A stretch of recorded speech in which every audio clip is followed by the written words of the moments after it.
Donald Trump মহিষকে নিয়ে আমার কিছু কথা।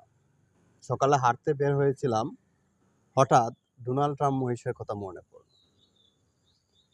যেটা শুনতে পারলাম, কূটনৈতিক চাপেই হোক বা আইন শৃঙ্খলা অবনতির কথা বলেই হোক, ডোনাল্ড ট্রাম্প মহিষকে চিড়িয়াখানায় নিয়ে ডোনাল্ড ট্রাম্পের লাভের চেয়ে ক্ষতি হয়েছে বেশি।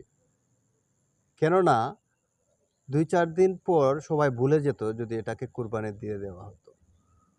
কিন্তু চিড়িয়াখানা রাখার কারণে এটাকে নিয়ে সবাই লেখালেখি করবে, চিড়িয়াখানায় যাবে, ছবি তুলবে, ভিডিও করবে, বারবার ডোনাল্ড ট্রাম্পের কথা বলবে।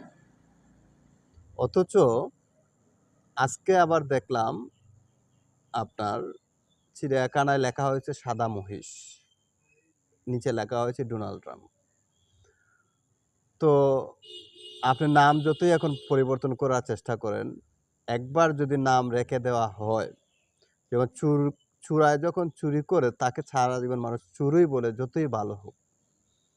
ঠিক তদ্রূপ এই মহিষটির নাম যখন দিয়ে দেওয়া হয়েছে ডোনাল্ড ট্রাম্প, এই মহিষটির মৃত্যুর আগ পর্যন্ত কিন্তু সবাই বলবে ডোনাল্ড ট্রাম্প। তো যতদিন বেঁচে থাকবে ততদিনই মানুষ ডোনাল্ড ট্রাম্পকেই উদ্দেশ্য করে সমালোচনা করবে। যাবার বলা একটি